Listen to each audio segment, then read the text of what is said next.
ચાલો વિદ્યાર્થી મિત્રો, ધોરણ 4 વિષય છે ગણિત, ચેપ્ટર આપણું 6 છે બાળકો. છઠ્ઠું ચેપ્ટર છે ભંગાર વેચનાર. શું છે? ભંગાર વેચનાર. એમાં ગઈ વખતના વિડીયોમાં મેં તમને ગુણાકાર સમજાવ્યા હતા. હવે આજે હું તમને પાઠ્યપુસ્તકમાંથી સમજાવી રહ્યું છું. એક તો પહેલા ભારતનું ચલણી નાણું શું છે? તો ભારતનું ચલણી નાણું રૂપિયો છે બાળકો. રૂપિયાનું ચિહ્ન આપણે રૂપિયાનું ચિહ્ન આમ છે અને ભારતનું ચલણી નાણું રૂપિયા અથવા રૂપિયો. ભારત આપણે રૂપિયાનું ચિહ્ન રૂ છે. 1 રૂપિયો બરાબર 100 પૈસા બાળકો. એ તમારે ખાસ ધ્યાન આપવાનું.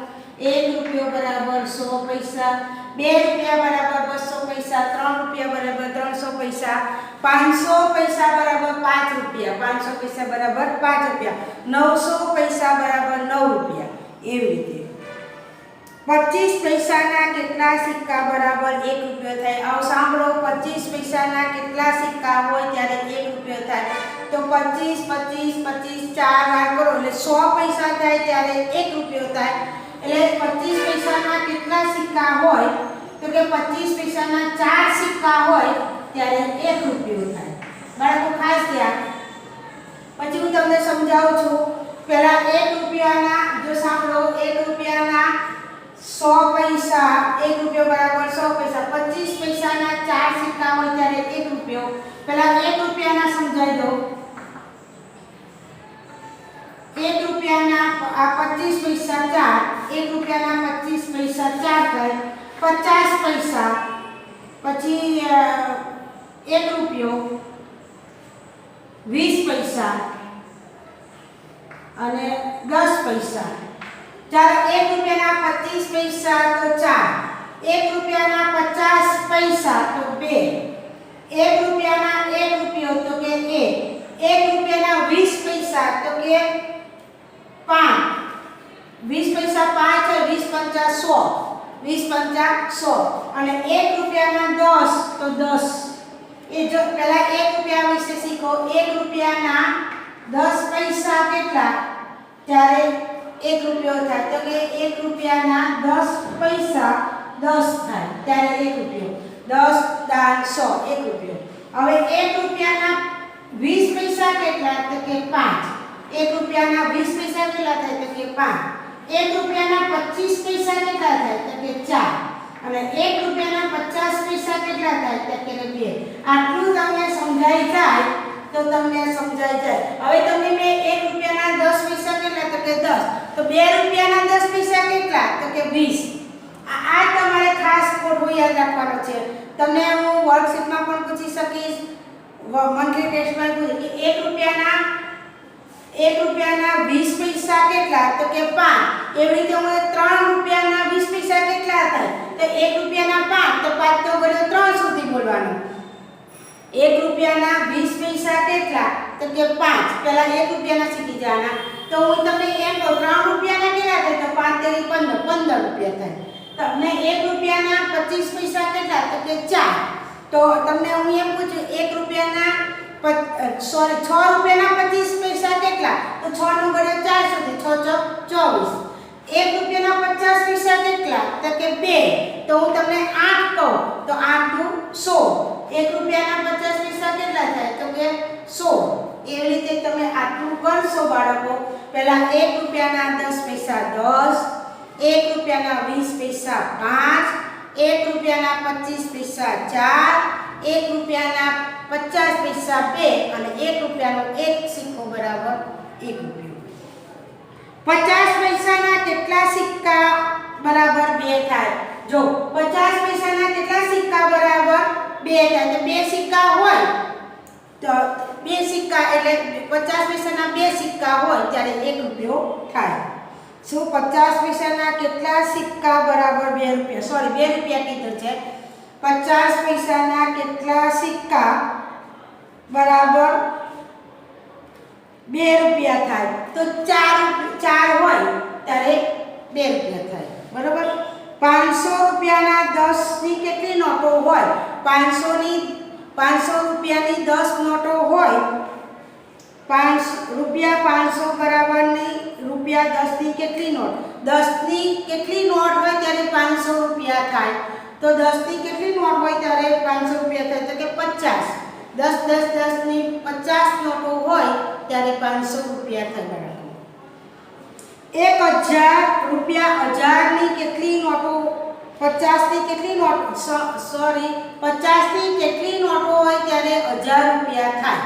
50 ની કેટલી નોટ હોય તો 50 ની 10 નોટો હોય ત્યારે 1000 રૂપિયા થાય. એવી રીતે 2 ના કેટલા સિક્કા હોય તો 100 રૂપિયા થાય. 2 ના કેટલા સિક્કા હોય તો 100 રૂપિયા થાય, તો કે 2 ના 50, 50 નું 100. બરોબર. તો આ રીતે તમે આ ગોઠો કરશો તો તમને આવડી જશે. મેં તમને પહેલા એ સમજાવ્યું. ચાલો હવે પાઠ્યપુસ્તકમાં સમજાવું છું કે શું તમે ક્યારે ભંગારવાળી મળેલા છો? જે સ્ત્રી બહેન ભંગાર વેચતી હોય, કિરણ દ્વારા કહેવાયેલી આ ઘટના સત્ય છે. કિરણ છે એ કિરણ ને સુમિત્રા નામ છે. આ ઘટના એની સત્ય છે, હકીકત છે બાળકો. આ ઘટના એની તો પટનાની ભંગારની દુકાન છે, એની ભંગારની દુકાન પટનામાં છે બાળકો. તો આ સત્ય હકીકત એટલે સત્ય એટલે બાળકો એના જીવનમાં બનેલી ઘટના છે. પટના છે એ પટના મહારાષ્ટ્રમાં આવેલું છે, એક ગામ છે, હિન્દી ભાષા બોલાય છે ત્યાં. તે આ કિરણની દુકાન છે, ભંગારવાળાની દુકાન. ચાલો એના પછી હું મારા ગામની હિન્દી મધ્ય શાળામાં ભણતી હતી. પટનામાં તો બાળકો હિન્દી જ બોલાય, આપણે કેમ અહીંયા ગુજરાતી બોલાય છે એવું ત્યાં હિન્દી બોલાય. તો શું કહે છે કે હું મારા ગામની હિન્દી માધ્યમ શાળામાં ભણતી હતી. મારા પિતા છોકરાની જેમ છોકરીને પણ ભણાવવા માંગતા હતા. મારા પિતા એટલે પપ્પા પહેલાના જમાનામાં એવું હતું કે છોકરાઓને જ ભણાવે, છોકરીઓને ભણાવે નહીં, એવું હતું. માન્યતા એવી હતી. હવે બધા છોકરા અને છોકરીઓ સરખું જ થઈ ગયું છે, દીકરીને પણ ભણાવી શકે છે અત્યારની. પણ પહેલાના જમાનામાં એવું હતું કે મારા પિતા એટલે પપ્પા એવું ઈચ્છતા હતા કે છોકરાની જેમ મને ભણાવવા પણ ઈચ્છતા હતા. મને હિન્દી અને વિજ્ઞાન ખૂબ ગમતા હતા. તેને કિરણને હિન્દી અને વિજ્ઞાન ખૂબ ગમતું હતું બાળકો, પણ ગણિત ગમતું ન હતું. શું એને હિન્દી અને વિજ્ઞાન ખૂબ ગમતું હતું, ગણિત ગમતું ન હતું. આજે ગણિત મને મારા કામમાં ખૂબ જ ઉપયોગી છે. આજે ગણિત એને કામમાં ખૂબ ઉપયોગી છે બાળકો. ભણેલા એટલે તમને કહે છે ગણિત સહેલું છે, અઘરું નથી, પણ વારંવાર કરવાથી ગણિત સહેલું લાગશે. જો તમે વારંવાર પ્રેક્ટિસ ન કરો તો ગણિત અઘરું લાગે. એટલે આને હિન્દી ને વિજ્ઞાન ખૂબ ગમતા હતા, ગણિત ગમતું નહોતું. શા માટે? તો કહે છે કે હવે એને ખબર પડી કે ગણિત ખૂબ ઉપયોગી છે. આપણે ગમે તેટલું ભણેલા ના હોય તો આપણે ગણતરી કરતા આવડે નહીં. અત્યારે બધાને ગણતરી કરવી જરૂરી છે. નાનો મોટો કોઈ ધંધો ખોલવો હોય, ભલે આ તમે શાકભાજી ભંગારવાળા દુકાન ભણેલા ન હોય પણ એને વેચવા આવે છે તો તમારે એ વેચવા આવે છે તો ગણતરી તો કરવી જ પડશે. ધારો કે તમને એમ કીધું આ 20 રૂપિયાનો ડબ્બો છે, 20 રૂપિયા ડબ્બો તમને એમ કીધું 20 રૂપિયાનો છે, પછી 5 રૂપિયાનું બીજું ભંગાર આપ્યું હોય, એમ કરીને 25 રૂપિયા 30 રૂપિયા થયા હોય અને તમને 25 રૂપિયા આપી દે તો શું ખબર પડે? ખબર પડે બાળકો? એટલે તમને શું કહે છે કે ગણતરી કરવી ખૂબ સહેલી છે, પણ ગણિત કરવું બહુ સહેલું છે, અઘરું નથી. એટલે વારંવાર તમારે ગણિત હવે એને થયું કે ના ભાઈ મને ગણિત અઘરું લાગતું હતું, હવે એના જીવનમાં ગણિત ઉપયોગી છે. શા માટે? કારણ કે ભંગારની દુકાન એને ખોલી હતી, એમાં દરરોજ નફો કોટ મેળવવાનો હોય. એટલે સાંજ પડે એટલે એને ગણતરી કરવાની હોય. એટલે તમારા જીવનમાં પણ એવું જ છે કે તમે આગળ વધશો બાળકો તો તમારે ગણિત કરવું સહેલું છે. કારણ કે ગણિતનો પાયો તમને લાગે છે અઘરો છે, પણ અઘરો નથી. ચાલો આગળ સમજીશું. આજે ગણિત મારા કામમાં ખૂબ ઉપયોગી છે, જેની મેં શાળામાં કલ્પના પણ નથી કરી. અત્યારે તમે શાળામાં ભણો છો તો તમને એમ થાય મને ગણિત અઘરું છે, તો ઘણા બાળકો છે ને ગણિત ના કરે, બીજા વિષય કરે, પણ હવે એને ખબર પડી કે ના, ગણિત શાળામાં મેં કલ્પના કરી નથી. હવે મોટી થઈ અને દુકાન ખોલી ત્યારે એમ થયું કે ના, મેં ગણિત શીખી હોત તો થોડું વધારે પ્રયત્ન કર્યો હોત તો અત્યારે એને ગણિત પાવરફુલ હોત. અત્યારે તમને ઘડિયાળ કરાવું છું તો ઘણાને એમ પૂછ્યું 5 8 તો 5 5 5 10 5 એમ બોલે, પણ એને ફટાફટ બોલું છે 5 8 40, એમ તો 9 2 તો કે 9 9 9 એમ 9 2 18 ફટાફટ. તો તમને ઘડિયાળ કર્યા હશે બાળકો તો તમને ગણિત પાવરફુલ આવડતો છે. આડા અવડા ગમે તે ટીચર પૂછે તો આવડવા જોઈએ. તમે શું કહો છો? શું તમે પણ ગણિત અઘરું લાગે છે? તમને શું લાગે છે? ગણિત અઘરું લાગે છે? ના, મને ગણિત અઘરું લાગતું નથી. સૌથી સહેલું પ્રકરણ કયું છે? તો કે છે સૌથી સહેલું પ્રકરણ મહાવરા ઉપર આધાર રાખે છે. શું કે છે? સૌથી સહેલું મને બધા પ્રકરણ સહેલા લાગે છે મહાવરા ઉપર. જો આપણે ટીચરે ભણાવ્યું પણ આપણે મેં તમને કાલે વિડીયો મોકલ્યો હતો કે ગણિતમાં પરમ દિવસ ગમે ત્યારે તો ગુણાકાર મેં તમને 2 અંકના 3 અંકના સમજાવ્યા હતા. એ જો તમે નહીં કરો તો તમને અઘરા લાગશે, પણ વારંવાર તમે વિડીયો જોઈ કરશો તો તમને ગુણાકાર સહેલા લાગશે અને તમારે રકમ લખીને પણ તમારે પ્રેક્ટિસ કરવી પડે. તો શું કે મહાવરા ઉપર આધારિત છે. જ્યારે હું નાની હતી ત્યારે મારા પિતા એક અકસ્માતમાં મૃત્યુ પામ્યા. તેથી મારી માતા કેટલાક ઘરના નોકર તરીકે કામ કરતી હતી. અમારો એ મુશ્કેલ સમય હતો.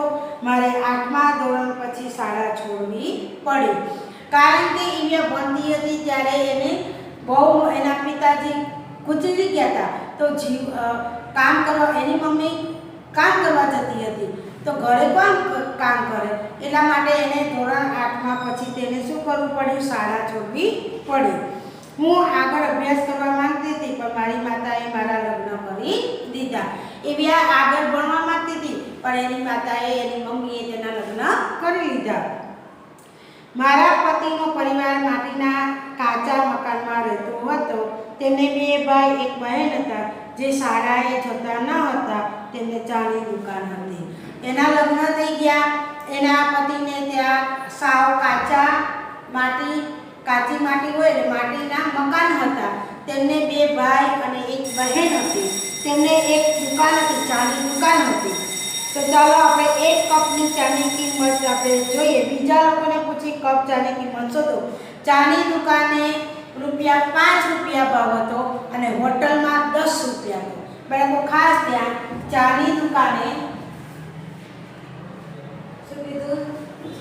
ચાની દુકાને ₹5 ભાવ હતો અને હોટલમાં ₹10 હતો. ખાસ ધ્યાન બાળકો. શું કહે છે? હોટલમાં ₹10 હતો.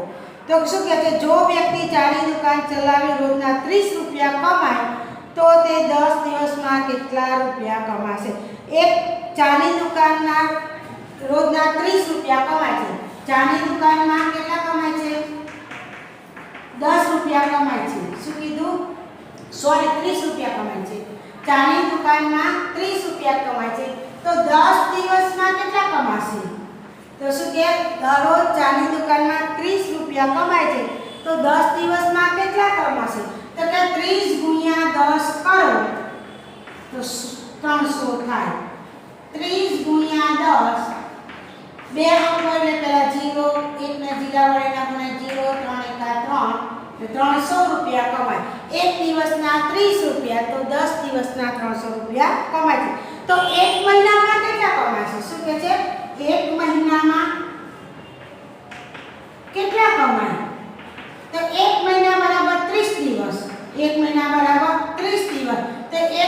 તો ચાની દુકાનમાં થાય 30, 1 દિવસના 30 તો 1 મહિના 30 × 30 તો 3 તેરી 9 અને 2 મહિના ₹900 કમાય. 1 મહિનામાં કેટલા રૂપિયા કમાય? 900. તમને જવાબ કેવી રીતે મળે ચર્ચા કરો તો ગુણાકાર કરો. 1 દિવસના 30 તો 10 જેટલા દિવસ કે એને ગુણાકાર કરવાનો. બરોબર બાળકો? અને 1 મહિનો બરાબર 30 દિવસ અથવા 31 દિવસ કરો તો 330 રૂપિયા. તો 31 કરો, 31મો મહિનો હોય તો 0 3 × 3 3 930 રૂપિયા થાય. 31 દિવસ લઈએ તો હું મારો સ્વતંત્ર ધંધો ચાલુ કરવા વિચારતી હતી.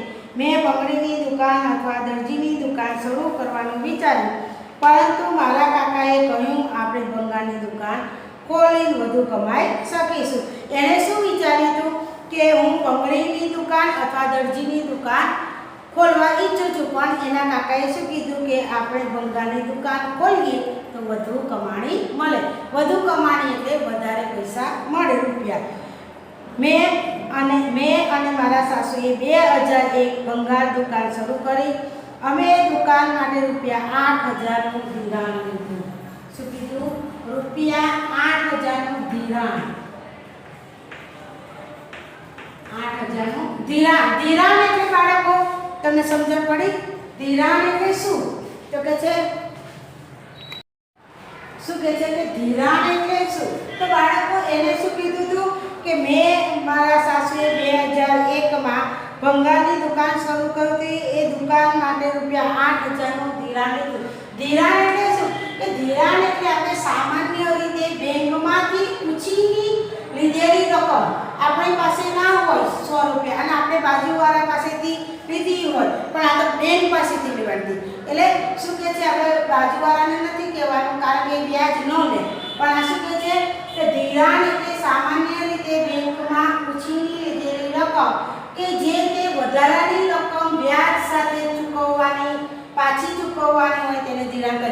આજે મારી પાસે હું કહું કે મારે 5,000ની જરૂર છે, તો 5,000 બેંક પાસેથી લઉં, ઉછીને લઉં અને વ્યાજ સહિત 5,000 લીધા અને બીજા 5,500 વધારાના હું 500 રૂપિયા ચૂકવું છું, એને ધિરાણ કહેવાય. વ્યાજ સહિત એટલે વધારાના રૂપિયા. એવું નહીં કે મેં 5,000 લીધા હતા અને મારે 5,000 જ પાછા આપવાના, એવું નહીં, પણ વધારાની રકમ એટલે 5,000 ઉપર મેં 500 રૂપિયા વધારે આપ્યા એને. એટલે શું કે ધિરાણ એટલે શું? કે ધિરાણ એટલે સામાન્ય રીતે બેંકમાંથી ઉછીની લીધેલી રકમ જે વધારાની રકમ વ્યાજ સહિત ચૂકવવાની હોય તેને ધિરાણ કહે છે. સમજણ પડી બાળકો? ચાલો તો આપણે એના પછી તમે ક્યારે કોઈ ધિરાણ લીધેલું હોય તેવું સાંભળ્યું છે? શા માટે? કેટલું ધિરાણ લીધું? આશરે મેં તમને કીધું મેં 5,000 લીધા, મેં 10,000 લીધા. વાત છે મેં 10,000 લીધા તો કેટલી રકમ ચૂકવવી પડે? તો 10,000 લીધા તો 11,000 ચૂકવવા પડે, એને ધિરાણ કહેવાય. બાબુએ અને હરિયાએ 300ની સાંભળો આ દાખલો. બાબુએ અને હરિયાએ રૂપિયા 300ની હાથ રેકડી ખરીદી છે. શું કહે છે? બાબુ છે, બાબુ નામ અને હરિયો. ખાસ તેના હાથ રેકડી ખરીદી છે. હાથ રેકડી એટલે તમારે શાકભાજી વેચવા આવે છે તેને. હવે ખાસ ધ્યાન, મેં બેંક પાસેથી 6 મહિના હરિયાનું છે અને આ બાબુનું છે. સાંભળજો શું કહે છે? મેં બેંક પાસેથી 6 મહિના માટે 300 રૂપિયાનું ધિરાણ લીધું હતું. હરિયાએ કેટલું રૂપિયાનું? હરિયો છે કે 6 મહિના, આ 6 મહિના માટે રૂપિયા 300નું ધિરાણ લીધું. રૂપિયા 300નું ધિરાણ લીધું 6 મહિના માટે. અને બેંકને રૂપિયા 51 દર મહિને ચૂકવવા પડે છે. દર મહિને 51 રૂપિયા ચૂકવવા પડે છે. જ્યારે ચુનીલાલે હરિયા અને બાબુ, આ બાબુ છે, પરંતુ મેં ચુનીલાલ પાસેથી એટલે બાબુએ ચુનીલાલ પાસે આને બેંક પાસેથી લીધું હતું. કોણે? આને બેંક પાસેથી લીધું હતું. હરિયાએ બેંક પાસેથી લીધું હતું. આ ઘણા બેંક પાસેથી ન લે તો કોઈ ભાઈબંધ કોઈ વ્યાજે આપતું હોય એને, તો બાબુએ કોની પાસેથી લીધું હતું? ચુનીલાલ પાસેથી. ચુનીલાલ પાસેથી કેટલા રૂપિયા? 300 રૂપિયાનું ધિરાણ લીધું હતું. 300 રૂપિયાનું ધિરાણ એટલે 6 મહિનાના રૂપિયા 360 ચૂકવે છે. સાંભળો, બાબુએ ચુનીલાલ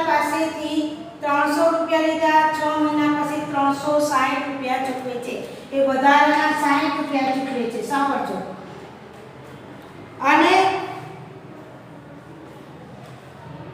અને શું કીધું કે બેંક 300 રૂપિયાનું ધિરાણ લીધું, બેંકને ₹51 દર મહિને ચૂકવવા પડે છે. તો કોને વધારે ચૂકવવા પડ્યા? તો શું કે છે? વધારે બાબુને ચૂકવવા પડ્યા. કોને? વધારે બાબુને ચૂકવવા પડ્યા. હરિયાએ જો ચૂકવેલી રકમ 6 × 51 કરીએ. શું કરીએ? 6 51 × 6 કરીએ અને 51 × 6 કરીએ તો 6 × 6 6 પર 5 6 30 306 રૂપિયા થાય. કેટલા થાય? 306. પણ એને કેટલા? 360 રૂપિયા ચૂકવવા પડે. બાબુએ ચૂકવેલી 306. આ હરિયાની હતી, અને બાબુની કેટલી હતી? 360. તો કોને વધારે ચૂકવ? આને 51 લેકે 6 મહિનાના 306 રૂપિયા થાય અને આને 6 મહિનાના 360 રૂપિયા થાય. 3 મહિનાના 360 રૂપિયા થાય છે. 3 મહિનાના 360. તો વધારે આને 306 થાય છે. તો વધારે કોણે ચૂકવી? તો કે બાબુએ ચૂકવી. કોણે વધારે? બાબુએ ચૂકવી. બાબુએ ચૂકવવાની થતા રકમ હરિયા કરતાં વધારે છે. ચાલો એના પછી લોકો અમારા કામ માટે અમારા પર હસતા અને ચીડવતા હતા. તેઓ તેને ગંદુ કામ કે ગંદો વેપાર કરતા કહેતા, પણ હું નહોતી વિચારતી. હું જાણતી હતી કે અમારો આ વિચાર કામ કરશે. હવે અમારી પાસે 20 સુવિધા એટલે ઘરમાં લાઈટ પંખા બધું છે એમ. પાકું મકાન છે, ફ્રીજ છે, ટીવી છે, ગેસની સગડી છે. મારા પતિના ભાઈઓ બહેન, મારી દીકરી પણ શાળાએ જાય છે. મારી પાસે મારી પોતાની 9 રિક્ષા છે. સાંભળો, 9 રિક્ષા એને કરી દીધી. વિચાર તો તમે કરો કે હું દરેકને એક દિવસના ₹20 ભાડા લેખે રિક્ષાઓ આપતી હતી. એને 9 રેકડી કરી. એને કેટલી રેકડી કરી? 9 રેકડી કરી તો દરરોજના ₹20 ઇવ્યા લેતી હતી. રિક્ષા, સોરી, રેકડી કીધું કે રિક્ષા? 20 ભાડા રિક્ષા, ₹20 ભાડા લેખે રિક્ષાઓ ભાડે આપી. 9 રિક્ષા કરી. કેટલી? 9 રિક્ષા કરી. તો દરરોજના ₹20 લેખે ભાડે આપતી હતી. કેટલા ભાડે આપતી હતી? સાંભળજો. રવિવારે હું તે માટે કાંઈ પણ રકમ લેતી નહોતી. રવિવારનું કોઈ પણ રકમ લેતી નહોતી. એક રિક્ષાના દરરોજ ₹20 મળે તો 9 રિક્ષા દ્વારા મળતી રકમ કેટલી કહેવાય? તો 20 × 9 કરો. કોઈ પણ સંખ્યાને શૂન્ય વડે આપણે 0 9 વડે તો ₹180 મળે. દરરોજના કેટલા મળે? ₹180. તમે આ કઈ રીતે કર્યું જુઓ. આ કઈ રીતે? 9 × 2 એટલે 18, 9 × 20 એટલે 180. બરાબર? મેં સહેલું કર્યું. 20 × 10 બરાબર 200. તો 9 રિક્ષા ને તેને મળશે 200 માંથી 20 એટલે એને 10 રિક્ષાના કર્યા. 20 દાન 200. પછી એક રિક્ષાના એને 5 કરી દીધા. 200 માંથી 20 બાદ કરીએ તો કે છે કેટલા આવે? તો કે 180. ચાલો તમે આના પછી આગળ તમને સમજાવીશ પછીના લેક્ચરમાં.